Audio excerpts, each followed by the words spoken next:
Hello class 11 student, कैसे हो आप लोग। दोस्तों हम लोग 10-12 वीडियो लेक्चर में first chapter some basic concept of chemistry पर बात किए हैं। तो यहाँ पर दोस्तों एक छोटा सा टॉपिक आपके सामने है, कुछ छोटी मोटी परिभाषाएं हैं, एक छोटे मोटे न्यूमेरिकल्स हैं, बहुत ही फन और मज़ा आने वाला है। दोस्तों देखिएगा, हम यहाँ पर बात करते हैं तत्व, दैट इज एलिमेंट। एलिमेंट्स क्या होता है दोस्तों, तो ध्यान रखिएगा, मैं इसकी परिभाषा लिख रहा हूँ। तत्व जो है, अब यहाँ पर हम लोग अणु क्या होता है, परमाणु क्या होता है, ये मैंने बताया था। अब यहाँ पर हम लोग तत्व और यौगिक की बात करेंगे, ठीक है। तो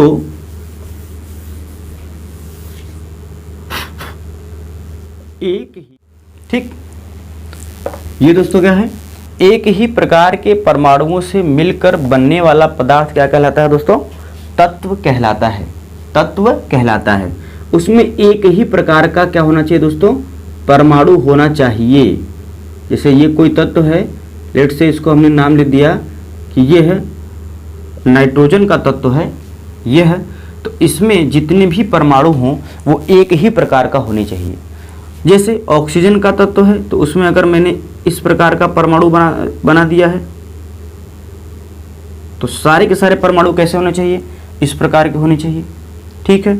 मान लीजिए फ्लोरीन है, उसमें मैंने इस तरीके के तत्व बना दिए हैं, इस तरीके का परमाणु बना दिया है, तो सारे फ्लोरीन में इसी प्रकार के परमाणु होने चाहिए। मतलब एक प्रकार के परमाणुओं से, एक ही प्रकार के परमाणुओं से मिलकर बनने वाला पदार्थ क्या कहलाता है, तत्व कहलाता है। इसको ध्यान रखेंगे दोस्तों। हमारे पास अभी तक 118 तत्व आधुनिक आवर्त सारणी में दिए गए हैं, मतलब 118 तत्व क्या हैं, अभी तक ज्ञात हैं।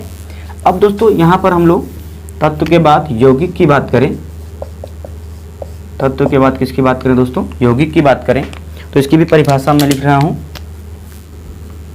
ठीक है दोस्तों। तो यौगिक वह शुद्ध पदार्थ है जो दो या दो से अधिक तत्वों के निश्चित अनुपात में संयोजन से बनता है। निश्चित अनुपात में संयोजन से बनता है दोस्तों। यहाँ से हम लोग कह सकते हैं, जैसे यौगिक का बहुत सारा फार्मूला है, H2SO4 हो गया, KNO3 हो गया ना, C6H12O6 हो गया, ये सब क्या है दोस्तों, यौगिक हैं। ये सब क्या हैं, आपके यौगिक हैं। तो इनमें आप देख रहे हैं कितने तत्व हैं, 1 2 3 तत्व हैं, इसमें 1 2 3 तत्व हैं, इसमें 1 2 3 तत्व हैं, 4 भी हो सकता है, 2 भी हो सकता है, जैसे CO2 आपका एक यौगिक है, ठीक है। इसी तरीके से बहुत सारे यौगिक हैं, लेकिन फर्क क्या है, यौगिक वह शुद्ध पदार्थ है जो 2 या 2 से अधिक तत्वों के निश्चित अनुपात में संयोजन से बनता है। तो हम क्या कहते हैं, उसे यौगिक का दर्जा देते हैं। तो ये सब क्या है, यौगिक के दोस्तों एग्जाम्पल्स हमारे पास हैं। ये सब क्या है, यौगिक के क्या है, एग्जाम्पल हैं। मतलब इसमें H S और O मिल के निश्चित मात्रा में, मतलब इसका 2 भाग, इसका 1 भाग और इसका 4 भाग, इस तत्व का 2 भाग, इसका 1 भाग, इसका 4 भाग, निश्चित मात्रा में संयोग करके यौगिक का निर्माण किए हुए हैं दोस्तों, ठीक है। अब दोस्तों मेरा कहाँ गया मिटाने वाला, हाँ ये रहा, चलो दोस्तों, हो गया आपका तत्व, हो गया यौगिक, हो गया। अब हम लोग आगे बात करते हैं। मैंने आपको समभारिक और समस्थानिक के बारे में बताया था, है ना। समभारिक, समस्थानिक, सम न्यूट्रॉनिक, सम प्रोटॉनिक, सम प्रोटॉनिक, ये सारी चीज़ें जो है आपको देखने के लिए यहाँ पे मिल रही हैं। और एक होता है सम इलेक्ट्रॉनिक,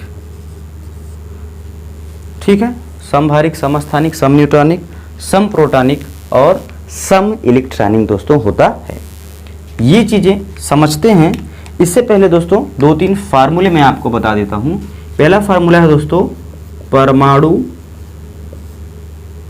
क्रमांक बराबर प्रोटॉनों की संख्या, formula number A. Formula number B, परमाणु भार बराबर प्रोटॉन प्लस न्यूट्रॉन। ये मैंने आपको बताया भी था कि परमाणु के अंदर इलेक्ट्रॉन, प्रोटॉन, न्यूट्रॉन होते हैं, लेकिन इलेक्ट्रॉन का वेट इतना कम होता है, उसको निग्लेजिबल मानते हैं, तो प्रोटॉन और न्यूट्रॉन के वेट को जोड़ के हम लोग परमाणु का भार निकालते हैं।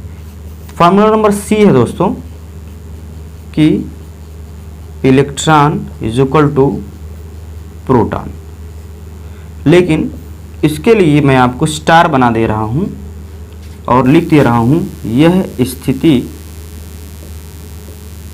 तत्व के उदासीन होने पर होती है। यह स्थिति तत्व के उदासीन होने पर होती है। अर्थात बात क्या है दोस्तों, बात क्या है, ध्यान रखिएगा। जैसे मैंने कहा फ्लोरीन का परमाणु क्रमांक क्या है, तो आप बोलोगे साहब फ्लोरीन का परमाणु क्रमांक 9 है। फिर मेरा दूसरा सवाल आपसे हो जाएगा कि फ्लोरीन में कितने प्रोटॉन हैं, तो आप देखोगे परमाणु क्रमांक बराबर प्रोटॉन, प्रोटॉन बराबर परमाणु क्रमांक, तो ये आपस में बराबर है। बिल्ली मतलब कैट, कैट मतलब बिल्ली, बिल्ली मतलब कैट, कैट मतलब बिल्ली, तो परमाणु क्रमांक बराबर प्रोटॉन, प्रोटॉन बराबर परमाणु क्रमांक। ये बात क्लियर हो पा रहा है दोस्तों। तो हम कह सकते हैं कि 9 इसका परमाणु क्रमांक है तो 9 प्रोटॉन है, या 9 प्रोटॉन है इसलिए 9 परमाणु क्रमांक, आप कैसे भी बोलो, ठीक है। ठीक, अब यहाँ पर आप देखिएगा परमाणु क्रमांक बराबर प्रोटॉनों की संख्या। तो मैंने कहा कि फ्लोरीन का परमाणु क्रमांक 9 है, प्रोटॉन कितने हैं, आपने कहा 9 है। मैंने कहा कि फ्लोरीन में 9 प्रोटॉन है तो इलेक्ट्रॉन कितने हैं, तो आपने ये भी देखा कि प्रोटॉन बराबर क्या होते हैं, इलेक्ट्रॉन के, तो प्रोटॉन बराबर 9, इलेक्ट्रॉन बराबर भी क्या होंगे 9। क्यों, क्योंकि ये स्थिति क्या है, उदासीन। उदासीन का मतलब जो भी तत्व हो उस पर कोई भी प्लस या माइनस ना लगा हो तो उसे हम उदासीन बोलेंगे। यदि किसी तत्व के ऊपर, किसी तत्व के खोपड़ी के ऊपर पॉजिटिव चार्ज लगा हुआ है, इसका मतलब उसने अपने में से इलेक्ट्रॉन निकाल के बाहर कर दिया है। अपने में से इलेक्ट्रॉन निकाल के बाहर कर दिया है मतलब उसमें इलेक्ट्रॉन की कमी हो। और माइनस चार्ज लगा हुआ है, इसने बाहर उसने इलेक्ट्रॉन को पकड़ा हुआ है और इसलिए उसके ऊपर माइनस है, क्योंकि इलेक्ट्रॉन का जो स्वभाव होता है वो माइनस का होता है। जब किसी के अंदर घुस जाएगा तो क्या हो जाएगा, माइनस बन जाएगा। 2 इलेक्ट्रॉन इस ऑक्सीजन ने लिया है, इसका यही सेंस हो रहा है। ऑक्सीजन जब न्यूट्रल था तब इसका परमाणु क्रमांक 8 था, तो प्रोटॉन भी कितने थे, 8 थे, और इलेक्ट्रॉन भी कितने थे दोस्तों, 8 ही थे। इलेक्ट्रॉन भी कितने थे, 8 ही थे, ठीक ना। लेकिन अब की स्थिति का माजरा कुल पलट गया है। अब स्थिति ये आ गई है कि ऑक्सीजन पर 2 माइनस चार्ज दिख रहा है हमको दोस्तों, तो यहाँ पर इसका परमाणु क्रमांक तो अभी भी 8 है, तो परमाणु क्रमांक 8 है तो 8 ही क्या होंगे, प्रोटॉन होंगे। लेकिन अब यह उदासीन नहीं रह गया तो यह फार्मूला काम नहीं करेगा। अब हमको पता था कि अगर ये उदासीन होता तो 8 इलेक्ट्रॉन भी होते, लेकिन 2 इलेक्ट्रॉन तो इसने बाहर से ले लिया है, इसलिए 2 जोड़ देंगे तो कुल कितना इलेक्ट्रॉन हो जाएगा दोस्तों, 10 इलेक्ट्रॉन हो जाएगा।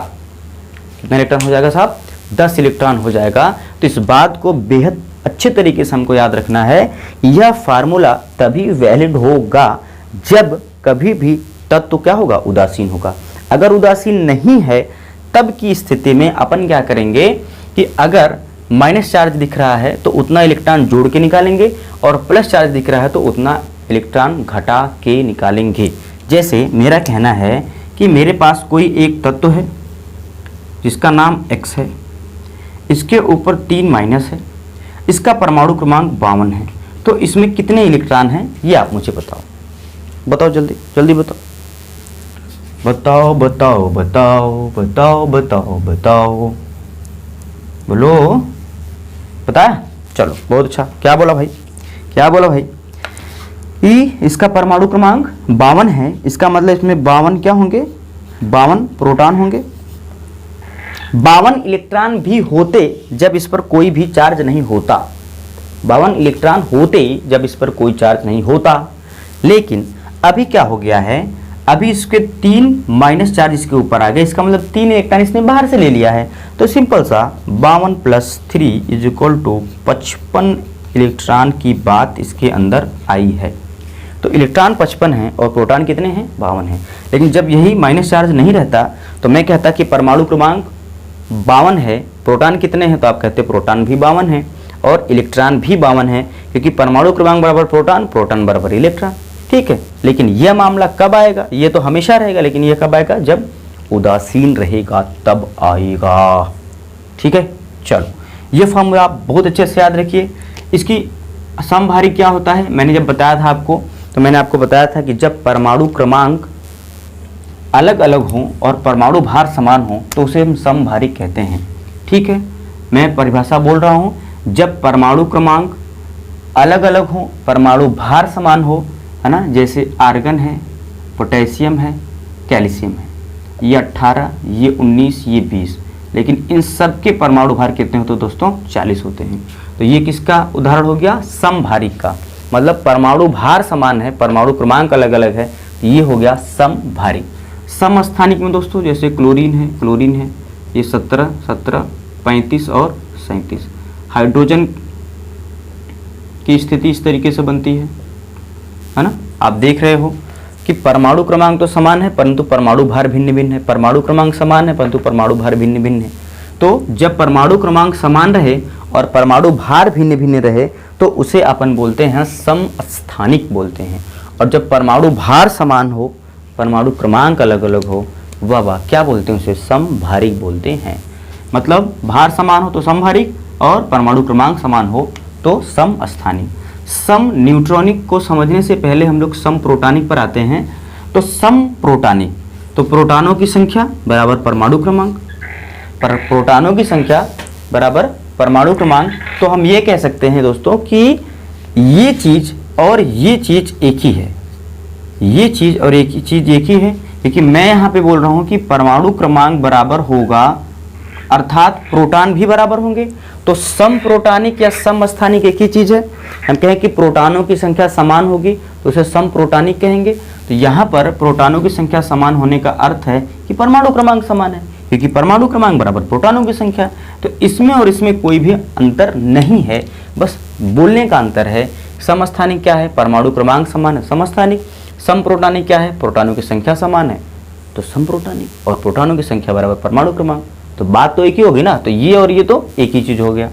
अब यहाँ पर सम न्यूट्रॉनिक की बात करें तो सम न्यूट्रॉनिक का क्या अर्थ हो गया दोस्तों, बोलो। सम न्यूट्रॉनिक का क्या अर्थ हो गया कि न्यूट्रॉन की संख्या समान होनी चाहिए, समान होनी चाहिए। तो इसका क्या अर्थ हुआ, न्यूट्रॉन की संख्या समान होनी चाहिए। जैसे मेरे पास x, y, z नाम के 3 क्या हैं, परमाणु हैं, 3 क्या हैं, तत्व हैं। मैं इसका एटॉमिक नंबर लिख रहा हूँ, मान लीजिए मैंने लिख दिया 8, 10 और 12। इस तरीके से मैंने इसका परमाणु क्रमांक ले लिया, मतलब प्रोटॉनों की संख्या ले लिया। अब मैं इसका लिख रहा हूं परमाणु भार, मैं इसका परमाणु भार लिख दे रहा हूं। तो ऐसा मैं लिखूं, चलो यहाँ पे मैं 18 ले रहा हूं, यहाँ पे मैं 20, नहीं सॉरी 18 में टी 20 ले रहा हूँ और यहाँ पे 22 ले रहा हूँ। ठीक, ये एक स्थिति मैंने बनाई है, हाइपोथेटिकल स्थिति बनाई है। अब यहाँ पे आप न्यूट्रॉन निकालोगे, है ना, न्यूट्रॉन निकालोगे, इसमें कितना आएगा, और न्यूट्रॉन निकालेगा कैसा, बोल। न्यूट्रॉन के लिए तो ये फॉर्मूला दिया हुआ है आपको, परमाणु भार बराबर प्रोटॉन प्लस न्यूट्रॉन। तो प्रोटॉन पता है क्योंकि इसका परमाणु क्रमांक पता है, परमाणु भार तो साक्षात दिया हुआ है, तो न्यूट्रॉन निकाल सकते हैं। तो न्यूट्रॉन बराबर होगा परमाणु भार, ये प्रोटॉन इधर आके माइनस हो जाएगा, तो परमाणु भार को A से प्रदर्शित करते हैं, न्यूट्रॉन को N से और इसको P से। तो यही फार्मूला दोस्तों क्या बन सकता है, यही फार्मूला आपका बन सकता है कि A = N+P, A परमाणु भार, N प्रोटॉन और ये न्यूट्रॉन। A = N+P, तो N = A - P, N = A, इधर आ जाएगा -P। तो हम लोग सब में न्यूट्रॉन निकाल सकते हैं। तो इसमें से ये घटा दें न्यूट्रॉन, इसमें से ये घटा दें न्यूट्रॉन, इसमें से ये घटा दें न्यूट्रॉन। तो 18 में से 8 गए 10, 20 में से 10 गए 10, 22 में से 12 गए 10। तो सब में क्या आ गया दोस्तों, न्यूट्रॉन क्या आ गए, समान आ गए। तो इसलिए ये सब क्या हैं, ये तीनों क्या हैं, सम न्यूट्रॉनिक हैं। सम न्यूट्रॉनिक है, न्यूट्रॉनों की संख्या समान है तो सम न्यूट्रॉनिक की बात करेंगे। ठीक है, अब हम लोग दोस्तों यहाँ पर आगे बढ़ते हैं, इसको बढ़ाते हैं, सम इलेक्ट्रॉनिक पर आते हैं। तो सम का मतलब समान, इलेक्ट्रॉन का मतलब इलेक्ट्रॉन। यदि इलेक्ट्रॉनों की संख्या समान हो तो उसे हम क्या कहेंगे, सम इलेक्ट्रॉनिक कहेंगे। जैसे देखिएगा दोस्तों F minus O double minus Ne, एक तो मैंने ये ले लिया, इसको देखिएगा, एक मैंने ले लिया Mg डबल प्लस ले लिया, ठीक है, और मैंने Al ट्रिपल प्लस ले लिया। अब जरा ध्यान दीजिएगा दोस्तों, इसमें कितने कितने इलेक्ट्रॉन हैं, जल्दी से बताओ मुझे, जल्दी से बताओ। अगर ये न्यूट्रल होता, परमाणु क्रमांक इसका 9 होता, है ना, मतलब इसका परमाणु क्रमांक 9, इसका 8, इसका 10, इसका 12 और इसका 13। मैंने परमाणु क्रमांक लिख दिया। आप परमाणु क्रमांक की सहायता से ये समझ सकते हो मेरे दोस्तों कि यदि यह न्यूट्रल होता, इस पर कोई भी चार्ज नहीं होता, तो परमाणु क्रमांक अर्थात प्रोटॉनों की संख्या बराबर होती इलेक्ट्रॉनों की संख्या। मतलब अब इसमें कितने इलेक्ट्रॉन होते, 9 इलेक्ट्रॉन। लेकिन अब एक माइनस आ गया है तो कितने इलेक्ट्रॉन है, कुल 10 इलेक्ट्रॉन। यहाँ पर 8 इलेक्ट्रॉन होते, 2 माइनस आ गया है तो भी 10 इलेक्ट्रॉन, और यहाँ पे तो कोई माइनस है नहीं, इसलिए इसके प्रोटॉन के बराबर क्या होंगे, इलेक्ट्रॉन। तो इलेक्ट्रॉनों की संख्या समान है, इसलिए ये सब क्या है, समस्थानिक है। यहाँ भी देखिए दोस्तों 10 इलेक्ट्रॉन मिलेंगे और यहाँ भी कितने इलेक्ट्रॉन मिलेंगे, 10 इलेक्ट्रॉन ही मिलेंगे। तो मैं क्या कहूँगा सम इलेक्ट्रॉनिक के लिए कि ऐसे तत्व जिनमें इलेक्ट्रॉनों की संख्या समान होती है उसे हम सम इलेक्ट्रॉनिक कहते हैं।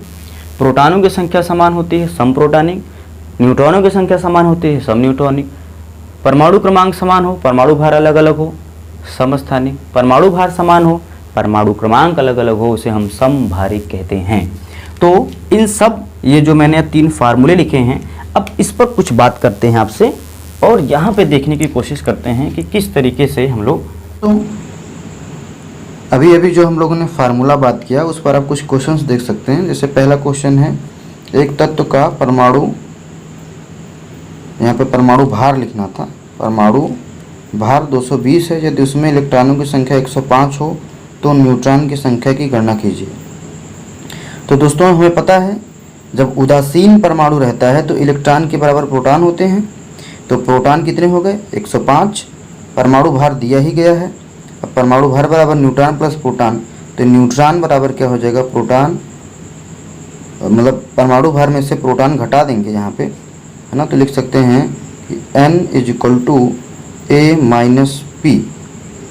तो N = क्या हो जाएगा, 220 माइनस प्रोटॉन कितने दोस्तों, 105। तो आप इसको घटा देंगे तो कितना आ जाएगा दोस्तों, 220 में से 105 घटाएंगे तो सिंपल सा आपको 115 आपको दोस्तों आंसर मिल जाएगा। चलिए दोस्तों नेक्स्ट क्वेश्चन पर आते हैं। नेक्स्ट क्वेश्चन कहता है कि एक तत्व X है जिसमें 84 इलेक्ट्रॉन है, यदि उसका परमाणु भार 112 हो तो न्यूट्रॉन क्या होंगे। एक तत्व X है जिसमें 84 इलेक्ट्रॉन है, X डबल माइनस है, ध्यान देने वाली बात है, X डबल माइनस है जिसमें 84 इलेक्ट्रॉन है, यदि उसका परमाणु भार 112 हो तो न्यूट्रॉन क्या होंगे। इलेक्ट्रॉन के इक्वल टू दोस्तों प्रोटॉन होते हैं कब, जब उदासीन रहता है, जब उदासीन रहता है। लेकिन यहाँ पे देखिए इस परमाणु पर 2 क्या है, माइनस है, तो 2 माइनस हैं, तो प्रोटॉन इलेक्ट्रॉन के बराबर कब होगा, जब दोनों माइनस हट जाएं। तो अभी 84 इलेक्ट्रॉन है तो 82 कर देंगे, तो दोनों इलेक्ट्रॉन हट जाएंगे, मतलब प्रोटॉन कितने हो जाएंगे, 82 हो जाएंगे दोस्तों। अब हम न्यूट्रॉन निकाल सकते हैं क्योंकि प्रोटॉन पता चल गया और परमाणु भार पता चल गया। तो इस तरीके से 172 माइनस 82 90 आ जाएगा, 172 रहता है, 112 बोल दिया था, चलेगा, कोई दिक्कत नहीं है। ये 172 माइनस 82 से इस तरीके से निकाल दिया। ध्यान रखने वाली क्या बात थी कि इलेक्ट्रॉन जो है वो प्रोटॉन के साथ कैसे संबंधित है उसको हमको समझना है। यहाँ पे डबल माइनस है तो इसको हम क्या कर देंगे दोस्तों, थोड़ा सा जो है आप देख लेंगे कि प्रोटॉन जो है वो इलेक्ट्रॉन के बराबर होगा जब इस 2 माइनस को हटाएंगे तो 82 आ जाएगा। तो इस तरीके से हम इसको कर सकते हैं। आ जाइए दोस्तों नेक्स्ट क्वेश्चन पर आ जाते हैं। नेक्स्ट क्वेश्चन क्या कहता है कि एक तत्व x तथा y के परमाणु भार क्रमशः 208 तथा 215 है। यदि तत्व x और y समस्थानिक हो तो y में न्यूट्रॉनों की संख्या 105 हो तो x और y के परमाणु क्रमांक क्या होंगे। क्वेश्चन को फिर से पढ़िए। तत्व x y है, उनका परमाणु भार क्रमशः इतने हैं। x y क्या है, समस्थानिक है, मतलब उनके परमाणु क्रमांक अर्थात प्रोटॉनों की संख्या समान है। एक में न्यूट्रॉनों की संख्या दी गई है तो x और y के परमाणु क्रमांक क्या होंगे। दोस्तों इस तरीके से देखिए, x है, y है और समस्थानिक हैं, तो इनके जो परमाणु क्रमांक होंगे वो दोस्तों क्या होंगे, समान होंगे। जो इसका होगा वही इसका होगा, मतलब प्रोटॉनों की संख्या क्या होगी, समान होने वाली है। चलिए, तो एक में न्यूट्रॉन दिया हुआ है, y में न्यूट्रॉन दिया हुआ है, तो इसकी सहायता से हम क्या निकाल दिए दोस्तों, प्रोटॉन निकाल दिए। 110 क्या हो गया, प्रोटॉन आ गया। तो क्योंकि परमाणु क्रमांक बराबर p प्रोटॉनों की संख्या, अर्थात इस दोनों का समस्थानिक होने के कारण से इनके परमाणु क्रमांक कितने आ जाएंगे, 110 ही आएंगे। बात को ध्यान से समझिएगा कि x y दो का परमाणु भार दिया हुआ था अलग अलग, दोनों समस्थानिक थे। एक में न्यूट्रॉनों की संख्या दिया था जिसकी सहायता से हमने प्रोटॉनों की संख्या निकाल ली। प्रोटॉनों की संख्या निकालते ही दोनों में प्रोटॉनों की संख्या समान हो जाएगी, क्योंकि प्रोटॉनों की संख्या परमाणु क्रमांक की क्या होती है दोस्तों, बराबर होती है। इस तरीके से हम इसकी गणना कर सकते हैं। अगले क्वेश्चन में पढ़ते हैं दोस्तों। अगला क्वेश्चन है, ए और बी दो तत्व आपस में समभारिक हैं। आपस में क्या है, समभारिक हैं। यदि ए में प्रोटॉनों की संख्या तथा न्यूट्रॉनों की संख्या क्रमशः 40 तथा 48 हो तो ए व बी के परमाणु भार निकालो। ए व दोनों क्या आपस में समभारिक हैं, मतलब ए और बी दोनों पर जो भार हैं वो क्या हैं, समान हैं। दोनों पर भार क्या है दोस्तों, समान है। जितने भी भार ए पर है उतना ही भार क्या है, बी पर है। एक में न्यूट्रॉन व प्रोटॉन दिया हुआ है, तो जब उसका हमने भार निकालेंगे तब क्या लिखेंगे, ए व बी परमाणु भार 88 होंगे, क्योंकि ए और बी जो तत्व हैं आपस में क्या समभारिक हैं। तो इस तरीके से दोस्तों इन तीनों फार्मूलों पर जो मैंने चर्चा किया उस पर आप किसी भी प्रकार के क्वेश्चंस को सॉल्व कर सकते हैं। इलेक्ट्रॉन निकाल सकते हैं, प्रोटॉन निकाल सकते हैं, परमाणु भार निकाल सकते हैं, इस तरह के भी सवाल कर सकते हैं। आपके कोई क्वेश्चन हो दोस्तों कमेंट बॉक्स में कमेंट करिएगा, पूछिएगा। बाय बाय दोस्तों।